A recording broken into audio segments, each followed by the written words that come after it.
Hello and welcome to Class 4 of Physics 350. This is on vector derivatives in other coordinate systems. And this class will actually cover section 1.4 of the textbook. We'll be covering chapter 1.3 next class on Green's theorem. But we want to prepare to be able to work in other coordinate systems before studying Green's theorem. At least it makes sense to me. So, Cartesian and spherical coordinates. We've learned how to take vector derivatives in Cartesian coordinates, the gradient, divergence, and the curl. And let's take a look at a property of length in Cartesian coordinates. If we look at an infinitesimal length in Cartesian coordinates, we can always write it, since the x and the y and the z unit vectors are perpendicular to each other, as a small displacement dlx in the x direction plus a small displacement dly in the y direction plus a small displacement dlz in the z direction. And in the case of Cartesian coordinates, this is pretty straightforward, or will seem straightforward, that the displacement dlx is just what we normally call dx. It's just a small movement in the x direction. And likewise, what we multiply by the unit vector y hat is a small movement in the y direction. And what we multiply by the unit vector in the z hat direction is dz. Okay, so we just say the overall step, infinitesimal step, is a step dx in the x hat direction, dy in the y hat direction, dz in the z hat direction simultaneously. Now in spherical coordinates, things get a little more interesting. We can start off now. This figure here shows the spherical coordinate theta coming down from the polar angle. This particular figure doesn't show phi, which would be the azimuthal angle coming around from the x-axis to the y-axis. But here's r. So it has r and theta. Phi would be coming around this way. It has d phi up here. Now,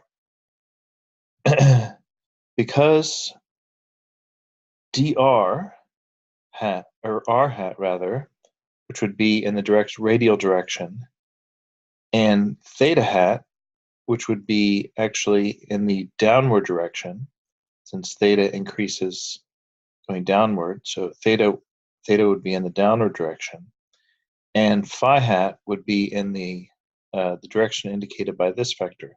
Since those are perpendicular, we can write an infinitesimal length displacement as a certain length in the r hat direction plus a certain length in the theta hat direction plus a certain length in the phi hat direction. Okay, the question is, how do we express these lengths in terms of the differentials dr, which actually isn't shown in this figure, dr, d theta, which should come down this way, and d phi. Okay, so it can't just be dr r hat plus d theta hat plus d phi hat, because d theta is in radians, which doesn't have units, so it wouldn't be a length, and neither is phi a length. So we would say that dl is indeed dr times r hat, so it's just a small step in the r direction times r hat. But for the theta hat direction, when theta hat again points downward at this location where the arrow is points downward, the length, since it's part of this downward movement is part of a circle of radius r, the length moved is going to actually be r times d theta, the radius times the angle in radians. That would be the arc length. So dl theta is going to be r times d theta. And then a little bit harder to see is that moving in the phi direction is going to depend, the length that we move here is going to depend on what angle theta we're at. If we're at theta equals 0 up here, if this were straight up, then moving in the phi direction, spinning around, wouldn't move us anywhere. Okay, so we can see it has to depend on theta, and generally the projection of this radius down into the plane is going to be r times the sine of theta. Okay, r times the sine of theta by trigonometry here. If you look at this triangle here, this side here is r times the sine of theta. So therefore, this little length here that we move is going to be r times the sine of theta times the angle, the small angle, times phi hat. Okay, so our infinitesimal length in the spherical case is dr r hat plus r d theta theta hat plus r sine theta d phi phi hat. Okay, notice all three of these, dr, r d theta, and r sine theta d phi, have units of length. Okay, which they should, since this is a length. Okay, so what does that have to do with vector derivatives in different coordinate systems? Well, it turns out that this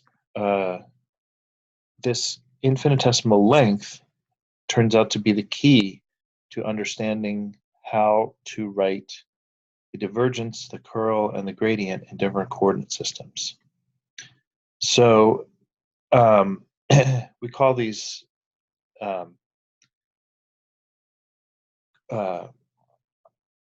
spherical and cylindrical coordinate systems, and there are other more exotic coordinate systems even, which I've hardly ever seen used, but they exist. General curvilinear coordinate systems. So very abstractly, we can write this length element, which we've been talking about, as the sum of three vectors, u hat, v hat, and w hat, which are perpendicular unit vectors, three displacements, du, dv, and dw, in those directions, or three displacements in those variables, u, v, and w, and then some function of which allows us to express each of these three as a length. Okay, so this function f, this function g, and this function h allow us this whole expression to become a length.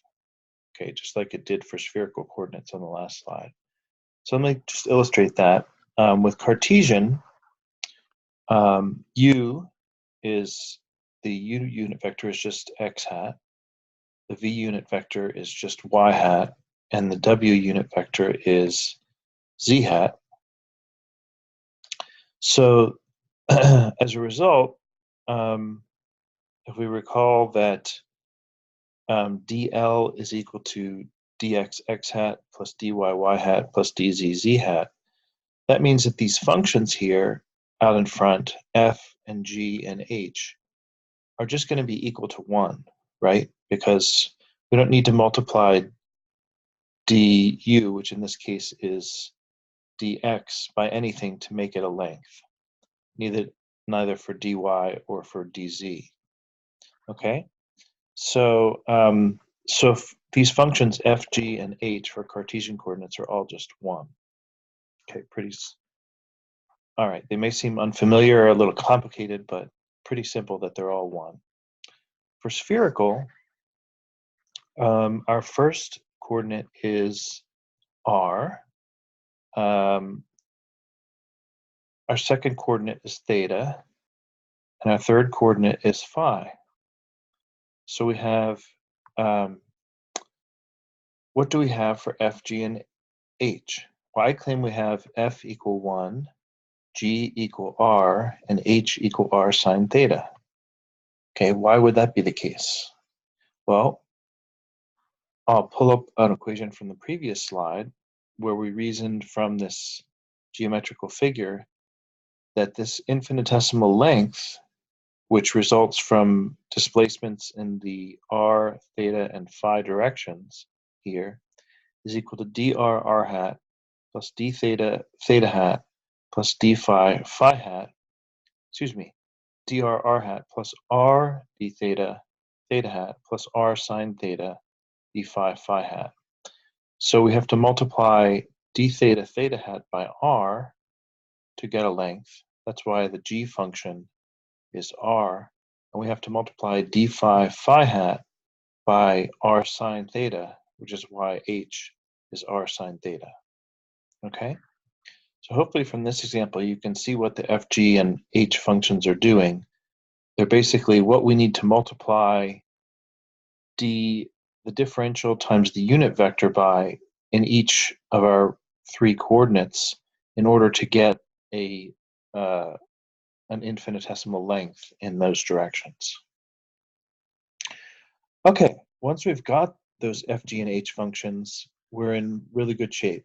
For the gradient, it turns out once we have the f, g, and h functions, we can immediately write the gradient in any curvilinear coordinate system, spherical, cylindrical, octohedro, diagonal. I don't know, I just made that up, but anyways, other more exotic coordinate systems. And the formula, I'm not going to prove this formula. You can go to Appendix A, if you like, and see proofs of these formulas for gradient, divergence, and curl. But it's just 1 over the f function times the derivative of the function with respect to the first coordinate times the unit vector in the first direction plus 1 over g times the second variable plus 1 over h times the derivative with respect to the third coordinate times that unit vector. So in Cartesian coordinates, remember f, g, and h are just 1 in Cartesian coordinates. We have 1 over 1 plus 1 over 1 plus 1 over 1, and u becomes x, to v becomes y, w becomes z. So we just have dt dx x hat plus dt dy y hat plus dt dz z hat, which hopefully you recognize as the formula for the gradient in excuse me, Cartesian coordinates. In spherical coordinates, we get a more interesting formula, which you might not have guessed, but it's not. Once we have these once we have these f, g, and h functions, we can write it down immediately. F is 1 for spherical, so it's just dt dr r hat. G is r, so it's 1 plus 1 over r dt d theta theta hat, plus h is 1 over r sine theta, so it's plus 1 over r sine theta dt d phi hat. Okay? All right, so that's the gradient. Another nice thing we can get besides vector derivatives is the volume element. Sometimes it's hard to remember the volume element in spherical and cylindrical coordinate systems. So the volume element just turns out to be f g h times du dv dw. And this definitely makes intuitive sense, because f du is the length in the direction u hat, g dv is the length in the direction v hat, h dw is the length in the direction h hat, and those three directions are perpendicular. So when we multiply them together, we're basically multiplying together a small, so you could call it a rectangular prism, and the area would just be f du times g dv times h dw. Okay, so Cartesian again, fg and h are 1, so this just becomes dv is equal to dx dy dz. That's hopefully sounds familiar from doing Cartesian integrals. Spherical, f is equal to 1, again, g is equal to r, and h is equal to r sine theta, times, again, dr d theta d phi. So we have our formula r squared sine theta dr d theta d phi, okay, which you may remember from multivariable calculus. But you can always get it if you know these f, g, and h functions, or memorize them, or remember how to derive them. Okay, the divergence is a more complicated formula, but there is a certain pattern to it. We'll see how it makes sense in Cartesian coordinates, and then just look at it in spherical coordinates. It's 1 over FGH, which kind of makes sense because the divergence has to do with the amount of stuff flowing out of a volume. And F, G, and H we've just seen define the volume element. And then there's just this pattern of partials with respect to U, V, and W with these length factors thrown in. Okay, so let's look at Cartesian coordinates. Again, F equal 1, G equal 1, H equal 1. The divergence then would be 1 over 1 times 1 times 1, ddx of 1 times 1 times ax, plus ddy of 1 times 1 times ay, plus ddz of 1 times 1 times az. So it's dAdx plus dAdy plus dAdz. Okay, great. So that's exactly what we expect for the divergence if you look back at your notes or you remember from that class. Spherical coordinates is going to be more complicated because F, G, and H are not all 1. So look at it, and looks a little, certainly I wouldn't have guessed this on first go around. F times G times H is, again, r squared sine theta. And then we just have these mixed derivatives here, okay? But at least we know how to take the divergence in spherical coordinates now, just by having access to this formula and knowing these three fairly simple properties of spherical coordinates. Okay. So, and then sometimes this formula is simplified, because you'll notice that the the partial with respect to r doesn't affect the sine of theta. So the sine of theta here will cancel. These two sines of theta will cancel. And similarly, the partial with respect to phi, for example, doesn't affect this r variable. So this r can cancel with one of the r's in the denominator here. So it can be written a little bit more simply. And this is what the second formula here is what you'll probably find in your textbook. But it's not this. We're going to use a system where I want you to be able to use this to identify these f, g, and h functions having to do with the infinitesimal length, and to understand that fundamentally the divergence can be found in any coordinate system once we know those three functions. and we're only going to be doing it specifically in spherical, as I'm illustrating here, and cylindrical, as we'll do problems in class. Okay. The curl, if you thought the divergence was complicated, the curl is even more complicated. It's a pretty hairy expression. There is a pattern to it. We have GH, FH, FG, so the coefficients.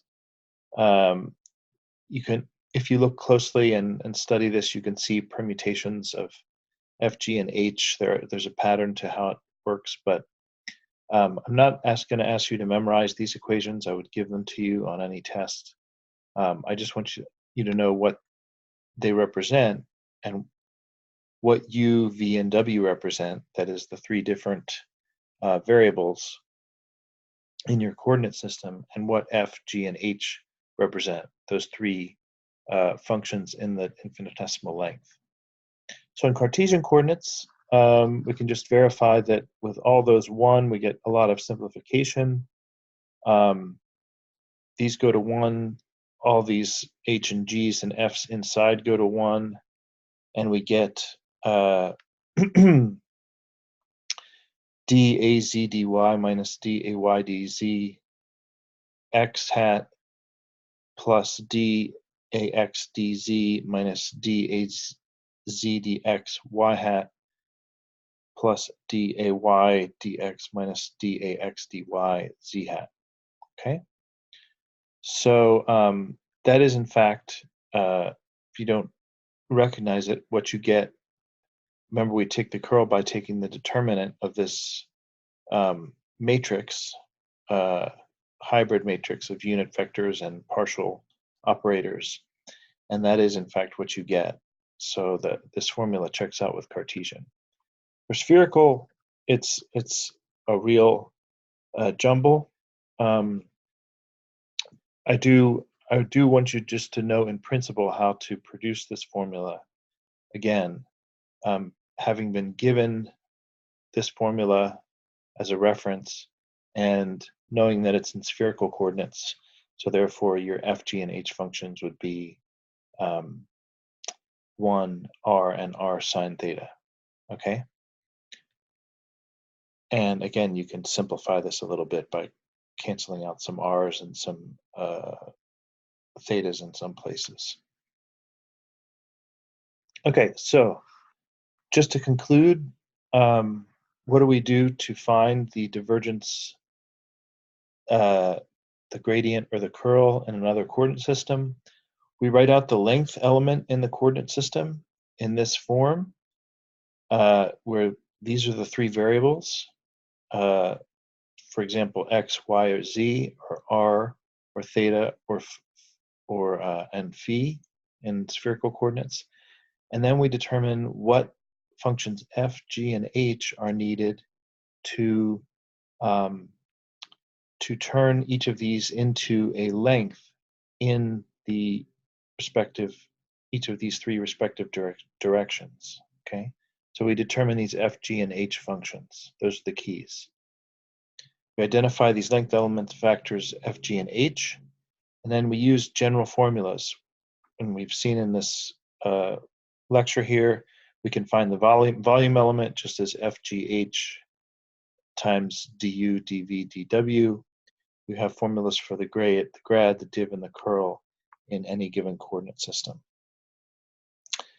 So that's a very general, powerful method for finding. And if you are very mathematically inclined, you might want to look at Appendix A and see how some of these formulas might be arrived at, but I'm not going to cover that. I'm not going to require that. In class, we'll be doing examples of in cylindrical coordinates, so you'll get to see how this works. Make sure you've understood the principles behind using this to find the gradient, divergence, and curl in the different coordinate systems. All right, great. Thank you.